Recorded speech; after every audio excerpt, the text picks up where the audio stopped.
آپ کو پتا ہے جنگ عظیم جو شروع ہوئی تھی نا، پہلی یا دوسری، وہ بھی کسی نے جلد بازی میں کسی بادشاہ کو اڑا دیا تھا، مجھے ملک کا نام نکل گیا، انہوں نے پھر کسی اور کو اڑا دیا. صحیح ہے نا، جلد بازی میں یہ نہیں دیکھا کہ یار ہم جب اڑا رہے ہیں تو پھر آگے اسے پھر تیسرے کو اڑا دیا، اسے چوتھے کو اڑا دیا، پھر وہ اس کا اتحادی بن گیا، وہ اس کا اتحادی بن گیا. سب ملک توپیں لے لے کے نا ایک دوسرے کو مار مار کے، مار کھا کھا کے سب کا بھوسا نکل گیا تھا، پہلی جنگ عظیم میں بھی اور دوسری میں بھی. اتنے لوگ مرے، اتنے مرے، اتنے مرے، ملکوں کا دیوالیہ ہو گیا. اگر جلد بازی سے کام نہ لیتے تو جو ملک جنگ میں نہ پڑتا، جو جنگ میں اس پہ اٹیک ہوا ہے وہ تو مجبوری تھی، بہت سو نے تو بلا وجہ جنگ میں کود پڑے، اور ان کی بھی ایسی کی تیسے. امریکہ تبھی تو اتنی بڑی پاور بنا ہوا ہے، امریکہ پڑا ہی نہیں اس جنگ میں، انہوں نے بولا تم تماشا دیکھوں گا، تم کھیلو، ٹھیک ہے نا. وہ نہیں آیا ہے، وہ بالکل اینڈ میں آیا ہے. جب جاپان کو دیکھا نا اس نے بہت اوپر جا رہا ہے اور پوری دنیا کی سپر پاور بننے والا ہے، تو بھی امریکہ نے جلد بازی نہیں کی. امریکی بہت دماغ کے ہوتے ہیں، بہت تیز. ابھی پاناما میں امریکہ نے حملہ کیا تھا نا 1979 میں، تو امریکہ نے ان کو بولا کہ ان کی آرمی ختم کی، بولا کوئی خطرہ ہوگا نا اب ہم تمہیں ہم جو ہے تمہارا دفاع کریں گے، فوج نہ رکھو. اور پھر بتایا کہ خطرہ ہوگا یا نہیں ہوگا یہ بھی ہم بتائیں گے. پاناما کی گورنمنٹ کہتی ہے ہمیں کوئی خطرہ نہیں، کہہ رہے نہیں خطرہ ہے، ہم آ رہے ہیں، ٹھیک ہے نا. تو اتنی لمبی پلاننگ کرتے ہیں. وہ کہہ رہا ہے بھائی نہیں ہے بھائی مجھے کوئی خطرہ نہیں، کہہ رہے ہیں ہم نے جب بول دیا نا، ایگریمنٹ ہوا تھا نا آپ سے کہ آپ کو خطرہ ہوگا تو ہم آئیں گے، اور خطرہ ہے یا نہیں یہ کون بتائے گا؟ یہ تمہارا باپ بتائے گا. ہمارے بہت شاطر دماغ، بہت دماغ لگاتے ہیں یہ لوگ نا، پلاننگ کرتے ہیں. تو اب وہ کیا ہوا ہے، اس نے کیا کیا ہے جنگ عظیم میں؟ یہی کیا، جلد بازی سے کام نہیں لیا امریکہ نے. جاپان نے جلد بازی سے کام لیا، علاقے پہ علاقے فتح ہو رہے ہیں، وہ یہ نہیں دیکھ رہا بھائی تو ایک حد تک آگے بڑھے گا. دنیا اتنی بے وقوف تھوڑی ہے کہ بس تجھے لڈو بنا کے تو جو جتنے ملک فتح کرتا چلا جائے. بڑی بڑی سپر طاقتیں، رشیا اس کو بھی بڑا پاورفل تھا، وہ بیٹھے ہوئے ہیں تو بس کر یار. اس نے کہا نہیں یہ علاقہ فتح، یہ علاقہ. نتیجہ کیا نکلا؟ امریکہ نے جذبات سے کام نہیں لیا. پہلے امریکہ نے آرمی بھیجی، جب دیکھا نہیں ہو رہا فتح، امریکہ نے بولا بھائی یہ فوج تو بہت زیادہ ہلاک ہو جائے گی ہماری، کوئی اور گیم کھیلو. اتنے میں ایٹم بم بنایا اس نے. پھر جاپان کو جا کے، پھر بھی جلد بازی میں نہیں، جاپانیوں کو جا کے سمجھایا دیکھو بم ہے ہمارے پاس، بہت خطرناک بم ہے، تمہیں تمہاری نانی یاد آ جائے گی.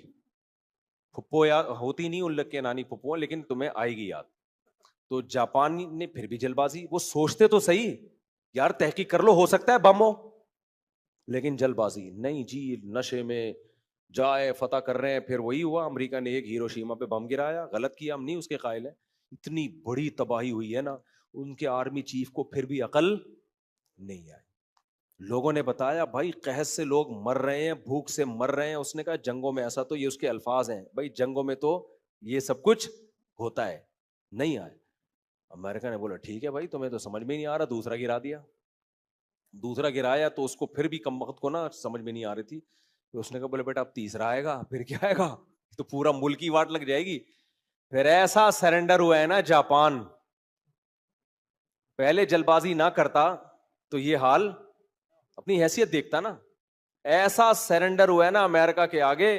پھر امریکہ نے جو پاناما والوں سے معاہدہ کیا نا، وہی معاہدہ جاپان سے، کہ دیکھو اب ہم تمہارا حفاظت بھی ہم کریں گے، اور خطرہ تمہیں ہے یا نہیں یہ بھی کون بتائے گا؟ ہم بتائیں گے. اب جاپان اتنا پولائٹ ملک ہے، انہوں نے کہا جنگ نہیں کرنی، یو ٹرن لیا انہوں نے کہا اب محبت، پیس، لونگ، جنگ ونگ نہیں، بم بم نہیں. بہت جاپانی میں جو یہ جو پیدا ہوا نا، ایسے شروع میں تھوڑی تھے. میں جاپان میں نا، میں ہمارے میزبان کے گھر میں تھا، ایک ڈاکی آیا، پوسٹ مین نہیں ہوتا، آیا ہیلمٹ اتار کے یوں کرتا ہے. میں نے کہا یہ کیا کر رہا ہے بھائی؟ انہوں نے کہا یہ یوں 3 دفعہ جھکتے ہیں، پورا یوں یوں کر کے نا، یوں یوں کر اسپیڈ سے جھکا.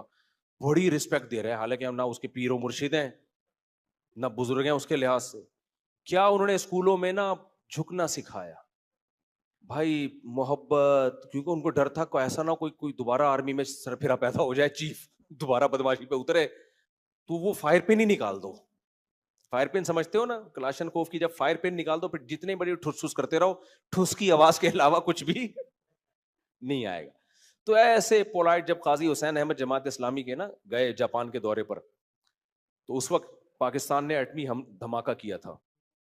تو قاضی حسین احمد جب گئے تو پھر جاپان کے صدر نے کہا کہ آپ لوگوں نے ایٹم بم کیوں بنایا, یہ کتنی گندی بری چیز ہے, اس سے کتنی دنیا میں تباہی ہوتی ہے, چھی چھی تھو تھو, آپ کو یہ کام نہیں کرنا چاہیے تھا. یہ میں اپنے الفاظ میں سمجھا رہا ہوں. قاضی حسین احمد نے کہا آپ اگر بنا لیتے نا تو آپ پہ یہ حملہ نہ ہوتا. آپ پہ حملہ اس لیے نہیں ہوا کہ آپ کے پاس جو ہے امریکہ نے ایٹم بم بنایا ہے, وہ تو امریکہ نہیں بناتا, کوئی اور بنا لیتا. آپ پہ حملہ اس لیے ہوا ہے کہ آپ کے پاس ایٹم بم نہیں تھا. اب ہمارے پاس بم ہے. وہ کسی نے کہا نا بم ہے, اس نے کہا تیری اماں کون سی کم ہے. خیر تو اب آپ کے پاس بم ہے, ہمارے پاس اب بم ہے, ہم کسی پہ ایٹم بم چلائیں نہ چلائیں, لیکن اب ہم پہ کوئی دنیا کی طاقت انشاءاللہ ایٹمی حملہ نہیں کر سکتی. ان کو پتا ہے جب ایٹم بم گرائیں گے تو پھر تو یہ ایٹم بم چلانا پڑے گا ان کو, مجبوری ہے ان کی. تو اب دنیا میں ہم ایٹمی حملے سے ہم کم از کم محفوظ ہو گئے.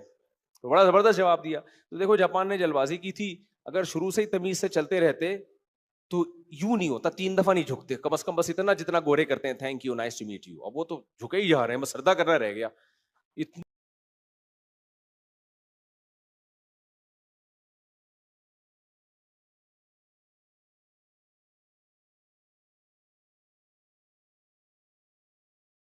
امریکہ نے ایسی پابندیاں لگائی ہوئی ہیں. ہمارے ایک ریلیٹو تھے اس میں شپ میں کیپٹن, تو انہوں نے بتایا کہ جب شپ میں ہم جاتے ہیں تو ایسا ہوتا ہے کہ امریکہ نے کہا تم نے اتنی چیزیں مجھ سے خریدنی ہے بلا وجہ, جاپان کو ضرورت نہیں ہے پھر بھی خریدنی ہے. کہہ رہے ہمارا جہاز پہلے امریکہ سے جاپان جاتا ہے, وہ چیزیں لے کے پھر جاپان سے واپس آتا ہے, ٹھیک ہے نا. ایک فارمیلٹی پوری کرنی ہے کہ تم نے ہم سے اتنا مال خریدنا ہے. جاپان کو ضرورت نہیں بھی ہے, جاپان کا باپ بھی خریدے گا. وہ کہہ رہے ہیں مجھے نہیں چاہیے بھائی, میرے کو گندم بہت ہے. امریکہ کہے گا ہماری ضرورت ہے گندم, تم خریدو. یہ ایسے ہی جیسے کسٹمر کو آپ جا کے بولو تو مجھ سے 4 روٹیاں خرید, وہ کہا بھائی میں جو پیٹ بھرا ہوا ہے, کہہ رہا تیرا باپ بھی خریدے گا. کتنی بڑی بدماشی ہے یا نہیں ہے. تو وہ جلد بازی سے کام نہ لیتا جاپان, شروع میں یہ اعتدال سے چلتا رہتا تو یہ حالات نہ ہوتے. بہرحال یو ٹرن لیا, کسی ایک جگہ ٹک گئے, وہ ترقی کی ان لوگوں نے. لیکن بالکل اب جنگ بنگ کی جاپان بات ہی نہیں کرتا. ان کے نصاب میں یہ چیز, پہلے ان کے نصاب میں امریکہ سے دشمنی تھی, اب امریکہ نے وہ بھی نکلوا دی ہے. اب ان کی جو نئی جنریشن ہے وہ امریکہ سے محبت کرتی ہے. امریکہ نے یہاں بھی امریکہ نے جلد بازی نہیں کی ہے. امریکہ نے یہ نہیں کیا کہ اب جو ہے نا ان کو میں بولوں کہ امریکہ سے محبت کرو. امریکہ کو پتا تھا بھی تازہ تازہ بم گرا ہے, 40-50 سال تک یہ اس زخم کو بھولیں گے نہیں. ابھی نہیں, ابھی ان کو مجھ سے نفرت کرنے دو. آہستہ آہستہ آہستہ آہستہ ان کے سلیبس میں تبدیلی کروائیں گے ہم. تمیز سے جا کے تبدیلی کروائی 40-50-60 سال کے بعد جا کے. اور اب میں دیکھ کر آیا ہوں نئی جنریشن امریکہ زندہ باد کے نعرے لگاتی ہے, امریکہ ہمارا دوست ہے. ان کو پتا تھا پرانوں پہ نہیں ہو سکتا بھائی, انہوں نے تو بم کے اثرات دیکھے ہیں. تو یہ ہے میچورٹی. دنیا میں کوئی بھی قوم ترقی کرتی ہے نا تو کچھ میچور پنا اس میں ہوتا ہے. تو